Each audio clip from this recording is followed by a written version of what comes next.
Boa noite aos nossos queridos internautas que estão nos acompanhando, que são dezenas que nos acompanham, os nossos amados irmãos, a paz do Senhor Jesus, e a todos os queridos que estão aqui presentes. Louvado seja Deus. Eu falo louvado seja Deus porque o Senhor nos permitiu de fazer a conclusão do livro do profeta Jonas. Experiência tanto para mim como para os amados irmãos. Por que para mim? Eu já tinha lido Jonas, mas só que ainda não tinha lido publicamente, explicado publicamente e sendo questionado publicamente. Para mim é uma experiência nova, tá? Então, eu sou questionado publicamente no espaço físico a qual eu aguardo diversos colegas que prometeram vir aqui e também pelas redes sociais, pelo meu particular, sou questionado. Então, é uma experiência nova para mim, tá?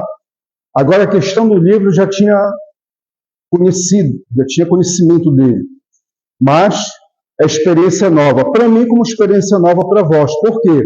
Porque aqui, além da exposição, a leitura integral, não é um versículo, a gente faz a leitura integral, explicação, e depois uma certa sabatina no final.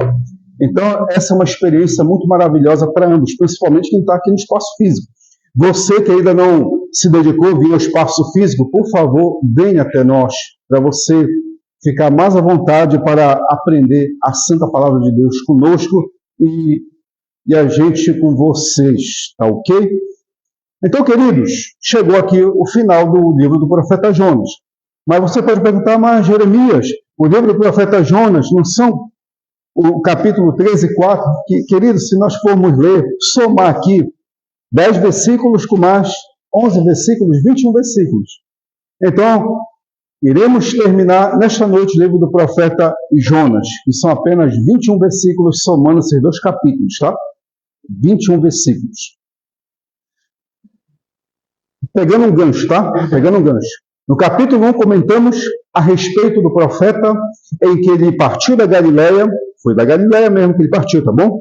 Partiu da Galileia para a cidade de Jope para o porto, do porto para o barco, do barco para o fundo do mar, do mar para o fundo da barriga do peixe, ou baleia, e do fundo da baleia para o fundo dos mares, tá? Então, um abismo puxando outro abismo. Em vez dele ir para a cidade de Nínive, que era apenas 800 quilômetros, ele queria para a cidade de Tarso, que era o quê? Aproximadamente 3.000 quilômetros distante, ao extremo norte, ao extremo oeste, tanto da Europa como da África. Não deixa de ser uma colônia ali romana, uma colônia do Império Antigo, que é conhecido hoje atualmente como Espanha, tá? Então, ele fugiu do conhecimento de todos a respeito dessa experiência do profeta Jonas, fugiu, foi embora, e ele passou pela experiência terrível de ser jogado ao mar, depois ser engolido pelo peixe grande, e Deus foi tão misericordioso que o peixe grande foi a baleia, engoliu ele para ele não se afogar. Deus preservou ele durante os 3 dias, ali no peixe, dentro do estômago do peixe.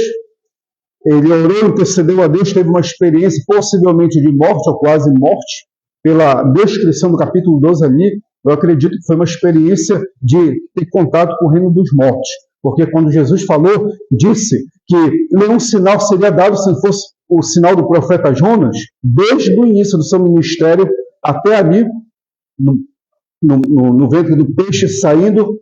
É uma experiência que Jesus conta, tá bom? Uma experiência que Jesus conta. Conta no sentido de dar analogia à experiência dele. Tá bom? Até aí? Eu estou indo muito rápido, porque a maioria das pessoas que nos acompanham não são da confissão evangélica, tá? A maioria não são. Então, eu vou pausadamente, às vezes até evangélico não entende o que é dito aqui, porque tem muitos evangélicos que vocês sabem que não lê a Bíblia. Então, essa experiência que Jonas teve, Jesus pegou como analogia, como uma experiência para ele, tá bom? E já, queridos, o Senhor falou para a baleia, ou para o peixe grande, e a baleia viu Deus e cuspiu o profeta Jonas, e ele foi para a cidade de Nínive. E vamos ver aqui a experiência dele ir a Nínive. Capítulo 3, versículo 1. Veio a palavra do Senhor segunda vez a Jonas, dizendo: Desponte, vai à grande cidade Nínive e proclama contra ela a mensagem que eu te digo.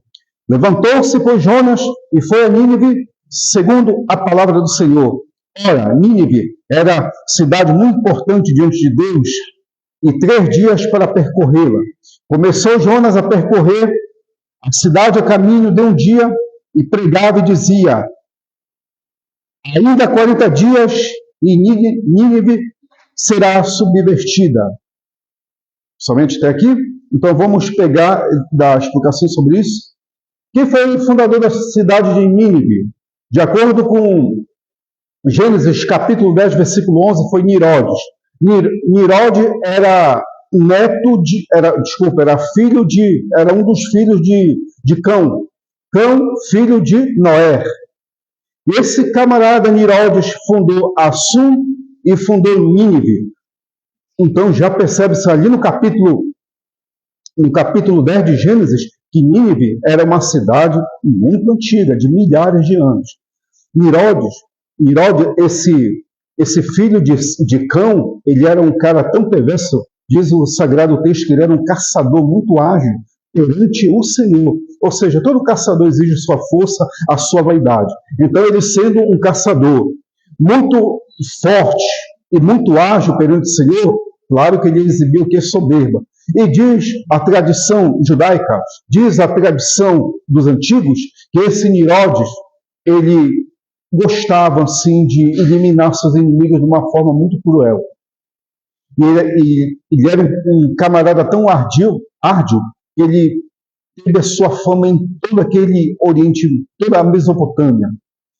E o que aconteceu com ele? De acordo com a tradição, Sem, um dos filhos de Noé, tio dele, arrumou os homens, se aproximou de Nirodes e matou Nirodes. E para ele não custou nada ser um mito, porque ele era famoso quando foi assassinado pelo seu tio Sem. Não vou entrar em muitos detalhes sobre isso, mas o que me chama a atenção é a perversidade de Nirodes, e sem contar outra coisa, ele casou com a mãe dele. Que isso, gente? Não, casou com a mãe dele. A mãe dele casou com ele e vice-versa. Chamada Samíris. Samirian casou com ele.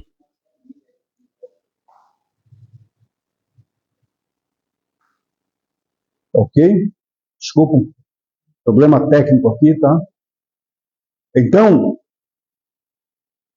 era a prática do incesto, muito bem lembrado aqui pelo nosso obreiro, a prática do incesto e da violência. Isso se tornou um legado na cidade que ele fundou, Nínive, e toda a Síria, o país, se tornou um legado. E Jonas tinha o conhecimento de tal situação. Você estudar com mais profundidade a questão da tradição, eles eram tão perversos que eles pegavam seus inimigos, como eu falei semana passada, eles cortavam a cabeça do inimigo, degolavam, depois tirava a língua, tirava os olhos, depois abria o abdômen, colocava a cabeça dentro e cortava os 2 braços, os membros, né, superior e inferior, e colocava para exposição, para mostrar para os inimigos. Isso dava muito medo, era uma coisa terrível. E Jonas tinha esse conhecimento, tinha essa coisa consigo de também não ser muito amigo desse pessoal. Mas essa parte eu vou explicar mais para frente. Me chama a atenção também o seguinte: Jeremias, como era a cidade? A cidade de Nínive, ela era murada, como toda cidade do mundo antigo, ela tem seus muros, ela era murada, tá bom? Ela era murada, tinha 18 quilômetros, 18 quilômetros é contando como daqui até lá, até a metade de Benevides, 18 quilômetros, daqui até na metade de Benevides. Então, 18 quilômetros de frente, 18 quilômetros de largura, 18 quilômetros de espessura, tá? Então, andar 18 quilômetros não é nada fácil. E Jonas, ele passou 3 dias andando toda essa quilometragem, queridos. Anunciando o quê, queridos? Anunciando que Deus ia destruir a cidade de Nínive. Por causa do quê? Por causa do mau comportamento que eles tinham. Por causa da perversidade que eles herdaram do seu fundador chamado Nirode e todos os demais reis que acompanharam Nirode posteriormente, tá bom? Aí, nesse período do profeta Jonas, era uma coisa terrível. Mas tem outra coisa que eu vou tocar mais lá à frente. Então ele falou que a cidade ia afundar. Como é que a cidade ia afundar? Ela ficava na margem do rio Tigre. Hoje, essa cidade, Nínive, hoje atualmente é o sul do Iraque, tá bom? No sul do Iraque, e ia ocorrer um terremoto e a cidade ia afundar e pronto, ia acabar a cidade de Nínive. Se bem que hoje atualmente ainda tem algumas muralhas antigas lá, é algo assim, muito interessante. Tem arqueólogos que fazem escavações e descobrem coisas tremendas. Você sabia que aqueles tabletes de Ebla, que é a maior biblioteca do mundo da época, foram encontrados lá na Assíria, que desenvolveu, foi eles que desenvolveram a escrita, você sabia? O pessoal da Síria ali, o pessoal da Mesopotâmia, os sumérios e assim por diante. Versículo 5. Os ninivitas creram em Deus e proclamaram um jejum e vestiram-se de pano de saco, desde o maior até o menor. Chegou esta notícia ao rei de Nínive, e ele levantou-se do seu trono, tirou de si as suas vestes reais, cobriu-se de pano de saco e assentou-se sobre a cinza. E fez-se proclamar e divulgar em Nínive, por mandado do rei e seus grandes, nem homens, nem animais, nem bois, nem ovelhas, não vem coisa alguma, nem os leve ao pasto, nem bebam água. Mas sejam cobertos de pano de saco, tanto homens como animais, e clamarão fortemente a Deus, e se converterão, cada um do seu mau caminho, e da violência que há nas suas mãos. Quem sabe Deus se voltará, e se arrependerá, e se apartará do furor da sua ira, de sorte que não pereçamos. Tá? Agora você pode perguntar se é estranho, né? Estranho. Os animais, até os animais tinham que se arrepender, queridos. Quando eles tiravam os olhos, tiravam a língua dos seus inimigos, cortavam os braços e colocavam em cima do muro com a cabeça dentro do abdômen, eles davam o resto do corpo da pessoa para os animais comerem. É incrível que pareça. E isso se tornou tão bizarro, algo tão estranho ali, um clima tão maligno, que até os animais tinham que se arrepender disso que estavam fazendo. Era uma forma, não somente isso, como também os donos dos animais tinham que ser abençoados para abençoar os animais. Eles tinham que se arrepender de tudo isso. Então o rei ele fez essa proclamação para que eles se voltassem para Deus. Só que tem uma coisa que me chama atenção, me chama muita atenção. Versículo 9 diz: quem sabe se voltará a Deus e se arrependerá e se apartará do furor da sua ira, de sorte que não pereçamos? Viu Deus o que fizera, como se converteram do seu mau caminho, e Deus se arrependeu do mal que tinha dito que ele faria e não fez. Você pergunta assim, Jeremias, Deus ele se arrepende do mal. Ah, Deus, se ele se arrepende, então ele tem erro, tem pecado, tem falha, não tem? Amados, a natureza de Deus ela é justa, correta, mas ela é amorosa, misericordiosa e bondosa. Então Deus ele tem essas facetas: justo, correto, mas ele também é amoroso e misericordioso. Aqui, a situação dos ninivitas, quando eles se converteram, Deus ele mostrou o quê? A sua misericórdia. Aí o profeta, quando ele anunciou, diz assim, condicionalmente, né, no versículo 9, quem sabe se voltará Deus e se arrependerá e se apartará. Ele já estava sabendo que Deus ia fazer isso. E se ele se arrependesse, ele não ia mais na possibilidade grande de não aplicar nenhum mal mais contra a cidade de Nínive. E Jonas tinha isso. É por isso que ele não queria pregar. Porque já pensou se você fosse pregar para um povo em que invadiu sua terra, violentou suas mulheres, matou suas crianças, abusou sexualmente de adolescentes, jovens, levou todos a cativeiro. Eu expliquei para vocês quando eles iam a cativeiro, ali no profeta Amós, né? Eu expliquei, Amós, não, Oséias, que eles colocavam o quê? Colocavam nos homens, era argola, e nas mulheres, argola nas orelhas. E colocavam o que mais? Colocavam corrente e levavam era morte, desculpa, levavam para cativo. Isso era muito perverso. E Jonas presenciando isso, disse, mas quando eu vou lá pregar, depois Deus não dá mais o seu juízo, ele vai se arrepender de não aplicar mais de juízo contra ela? Não vou fazer isso não. E ele desafiou Deus. Ele não quis fazer isso mesmo, porque ele sabendo que Deus poderia fazer isso. Capítulo 4, aí sim, é da natureza de Deus ele querer fazer o mal, no sentido quando a pessoa está pecando, mas depois ele retroceder, não querer aplicar mais aquele mal. É da natureza de Deus isso, tá? Quando você intercede a Deus e diz para Deus mudar a sorte, como o profeta Jeremias pegou e falou, mudarei a vossa sorte. O profeta Jeremias contando isso, é que Deus ia mudar a sorte no sentido de não aplicar determinadas penalidades, não? Determinadas penalidades.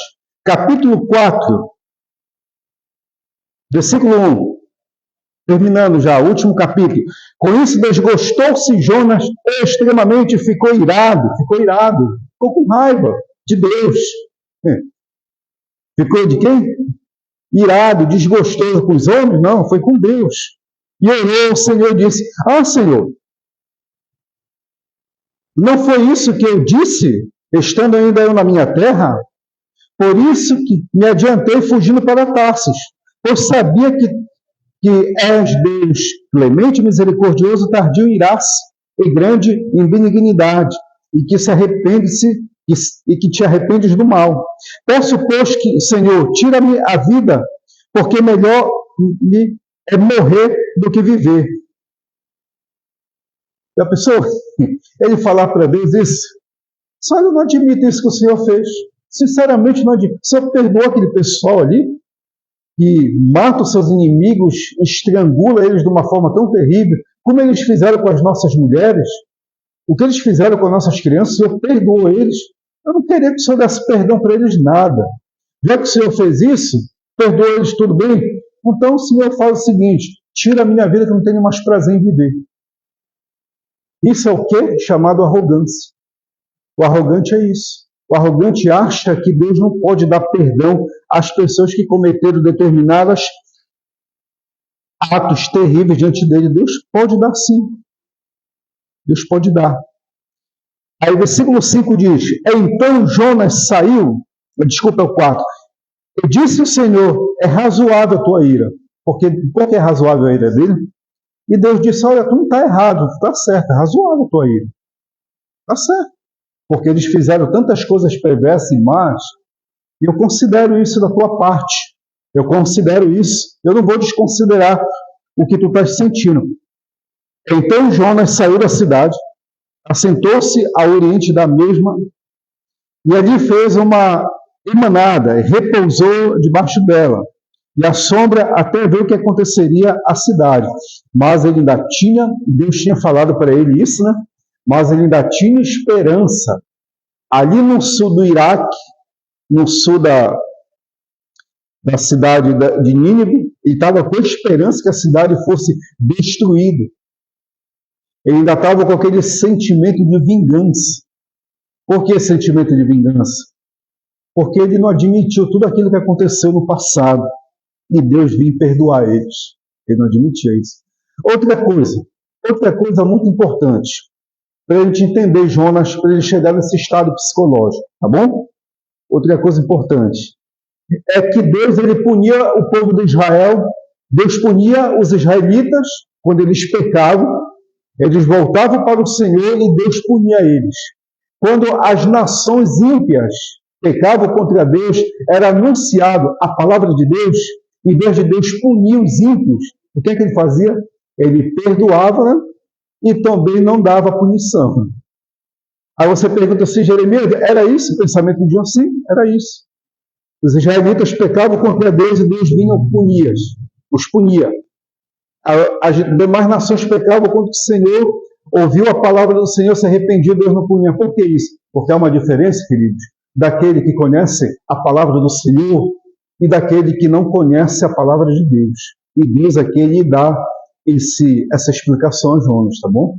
Dá essa explicação. Porque aquele que conhece e abusa vai ser punido.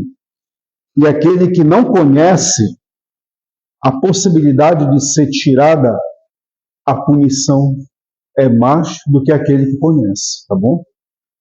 Então, por isso, digamos, exemplo aqui, se eu cometer uma infração aqui, cometer alguma falta, a minha cobrança vai ser menos do que para um advogado.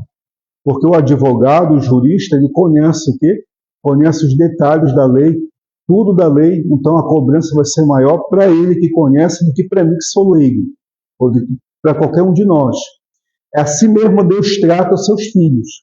Se vocês conhecem a lei, conhecem os mandamentos e abusam dela, eu vou cobrar mais de vocês do que daqueles que não conhecem. E aqui Deus explica, por última parte, a situação dos ninivitas e a arrogância de Jonas. Versículo 6.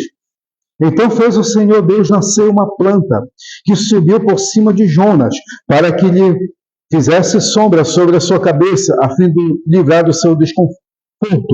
Jonas, pois, se alegrou de extremo por causa da planta, mas Deus, no dia seguinte, ao subir da alva, enviou um verme, a qual feriu a planta, e esta se secou. E nascendo o sol, Deus mandou um vento calmoso oriental, um vento quente. O sol bateu na cabeça de Jonas, de maneira que desfalecia, pelo que lhe pediu para si a morte, dizendo: melhor-me é morrer do que viver. Aí novamente ele fala isso. Porque Jonas queria o quê? Proteção. Jonas queria ter amparo. Jonas queria ter segurança. Ele queria ter isso. Então, quando Deus tirou esse amparo, essa segurança dele, ele se sentiu deprimido. É melhor morrer, o Senhor tira isso de mim, é melhor eu morrer. Aí Deus fala com ele. Então perguntou Deus a Jonas: é razoável a tua ira por causa da planta? Pergunta, né? Ele respondeu: é razoável minha ira até a morte. É razoável porque o Senhor fez aquela planta, depois enviou um bicho ali, matou aquela planta. Eu estou questionando, estou fazendo isso. Aí o que é que diz aqui o versículo 10? Tornou o Senhor: tens compaixão da planta, que não te custou trabalho, a qual não fizeste crescer, que numa noite nasceu, numa noite pereceu? E não hei de eu ter compaixão da grande cidade de Nínive, em que há de mais de 120.000 pessoas que não sabem discernir entre a mão direita e a mão esquerda, e também muitos animais? Tá bom? Então, Jonas, a planta não te custou nada. Eu tirei ela e tu questionou? Então, por que tu não questiona a respeito das pessoas a qual eu criei ali? Eu criei elas, e aí? Eu ia deixar elas perecer, ia deixar elas morrer? Não. Então, quis salvar elas porque elas não sabiam entre a mão direita e a mão esquerda, não sabiam a diferença entre o bem e o mal. Então, quis fazer isso. É justamente, não queria que eles perecessem, a minha criação. Não te custou nada, então vai lá e anuncia a palavra. Então, eis a questão de Jonas ser um evangelista, anunciante da palavra de Deus, mas ao mesmo tempo com o coração cheio de ressentimento e cheio de mágoa e ao mesmo tempo arrogante. Tem evangelistas assim, pastor? Tem pessoas que, em vez de sair do seu conforto, sair da sua caverna, sair do seu aconchego e anunciar a palavra, que é o caso da situação da planta aí, não quer sair. E quando é tirado dele, questiona, faz muita briga por causa da situação.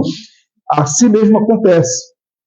E tem evangelista que tem esse sentimento. E quando vai anuncia a palavra de Deus, começa a salvar, começa a questionar o porquê Deus está fazendo determinada situação, Deus está ajudando, Deus está operando, Deus está curando, Deus está libertando, e Deus não está realizando coisas que poderia fazer para ele, para o povo dele, fez para aquelas pessoas. Aí Deus dá uma resposta. Eu faço isso porque eu tenho misericórdia, tenho amor e compaixão. Eu faço isso para quem eu quero. Vai questionar Deus? Não. Então, queridos, essa nossa pequena exposição desses 4 capítulos do livro do profeta Jonas deu para os amados irmãos e queridos compreender essa história tão maravilhosa que surgiu ali no século 8, ali entre o período do rei Jeroboão II e próximo ao início também do reinado de Josias. E dá para compreender diversas situações, diversos aprendizados também temos aqui do profeta Jonas em relação à nossa vida. Se nós queremos fugir de Deus, porque não queremos a melhora das pessoas, a salvação das pessoas, a libertação das pessoas, pode acreditar que Deus ele vai nos colocar em situação para que a gente venha refletir e nos libertar dessa arrogância, desse orgulho, dessa falta de sensibilidade para com o próximo, coisa que Jonas teve devido a ter presenciado muitas situações que aconteceu entre ele e o povo da Síria. Então vamos tentar fugir desse sentimento a qual assolou a vida do profeta Jonas e nos deixou esse legado aí para a nossa aprendizagem, mas que nós não devemos imitar ele no sentido negativo, tá bom? Sempre no sentido positivo. Se os amados tiverem alguma pergunta, alguma coisa, alguma colocação a fazer, o Rafael aqui, toma.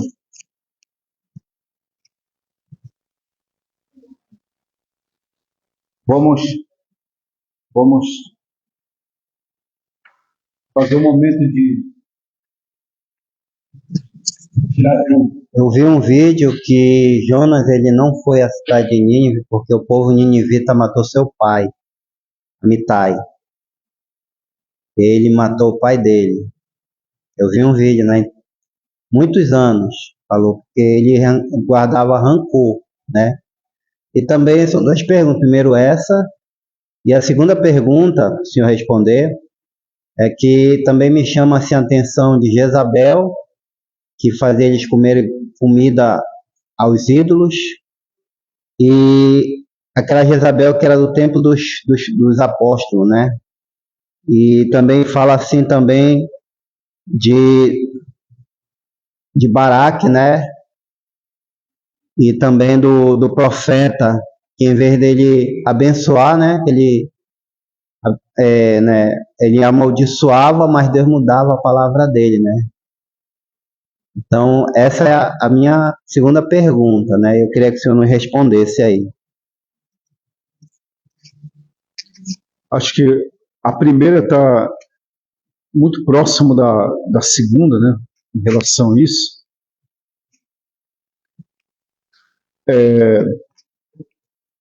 A tradição, às vezes, ela conjectura muito. Ela faz conjecturação sem prova bibliográfica, histórica do que está dizendo, né? Tradição. Então, essa parte que tu comentou da primeira, você colocou, desculpa, tem muito a ver com histórias fictícias, a qual o apóstolo Paulo diz, né? Devemos fugir dos mitos, das ficções, tal. Mais ou menos assim que ele fala, né? Resumindo. Então, muito colocados ficções em cima dos profetas do Antigo Testamento. A prova que o livro de Enoque. O livro de Enoque, colocado inúmeras ficções em cima do livro de Enoque. É por isso que ele não foi incluído no texto bíblico, na Bíblia Sagrada. O livro de Enoque, primeiro e segundo Enoque, ela está excluído. Mas tem coisas que funcionam como apenas analogia do livro de Enoque.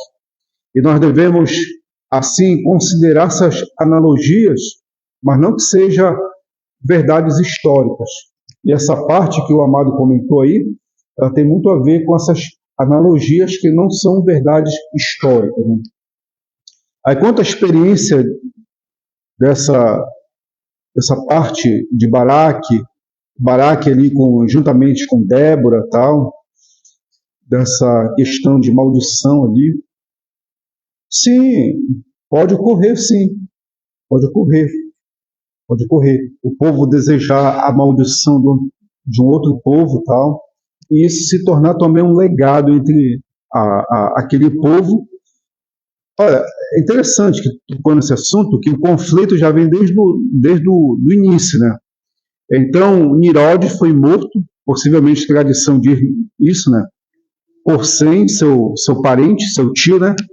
E o conflito entre esses povos, Síria e os israelitas, primeiramente com os hebreus, depois com os israelitas, até com os judeus, perpetuou por milênios. Conflitos familiares. Se acendeu ali através dos filhos de Abraão, Ismael e depois Isaac, e depois foi se acendendo mais entre os filhos de Jacó, Esaú e Jacó, e assim foi florando a situação do conflito familiar ali entre esses povos. Né? Mas é que fica uma tradição, Rafael, sim, fica uma tradição. Amaldiçoar um outro povo acaba virando uma tradição para os seus descendentes. Né?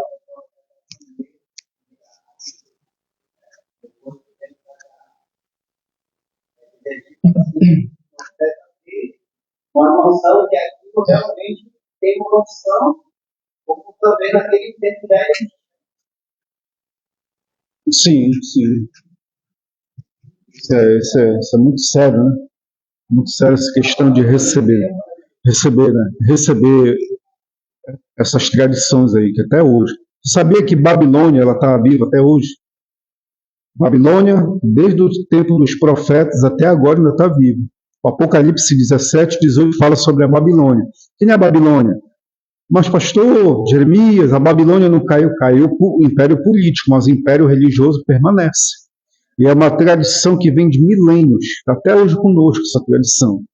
Então a questão tradicional ela é muito importante no sentido positivo e no sentido negativo. Nós estamos vivendo uma atual Babel, uma atual Babilônia? Sim, e muito mais, porque o povo cresceu de bilhões e a Babilônia aqui ela está mais florescente atualmente. Bom? Alguém tem alguma colocação mais? Alguma pergunta? Não? Então, queridos, é isso. Encerramos aqui o livro do profeta Jonas, em nome do Senhor Jesus. Louvado seja Deus. As perguntas que os amados vão fazer mais tarde, espero respondê-las.